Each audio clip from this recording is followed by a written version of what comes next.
Last week with the kids, and then pagbalik ko galing bakasyon, mag-start na ako. Bakasyon na. Sa akin talaga nang galing, ano? Sana ba yung Christmas season meron ka rin special sama na dadalhin doon sa... Marami naman, wow! With the family, no? With the family, marami dyan. Ano, meron ba?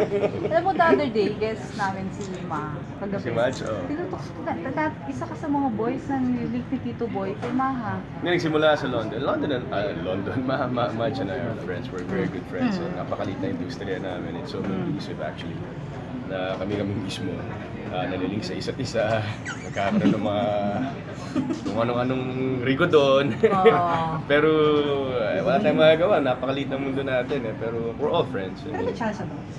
Mahirap magsilita sa camera eh. No? Masyado ng public. Amboy, sinisita ka din ng security. And talk about, Ito, private kanina pa moments. So, we just try to keep it to ourselves because at the end of the day, no matter what you say, you're still gonna be bashed, and then people are gonna have their opinions and comments about that. So just to prevent yung mga ganung masasakit na masasabi sa siguro it's better not to say anything about it. But I'm not keeping it hanging. I'm friends with Madge. Nagbili ka ng flower tissue kasi nanonood nung Star Magic mo. And people thought na merong baka nagkamali ka, nagkakaalis ka. Kumawa ng gano'n. Ano? Okay naman kami ni Shai. Just like what he said actually, I read the article. Okay naman, it's courtesy. I remember sabi ko siya yung kadate ko lagi every year. Last year pala si Iza. Pero we're always together, always end up, spending the night together sa Bon. And naging yearly tradition na namin yun.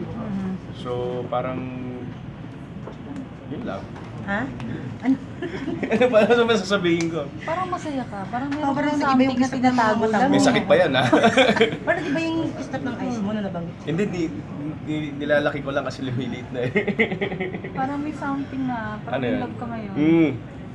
Gusto ba natin yan? Ha? Kay Mark. I-claim. Ha?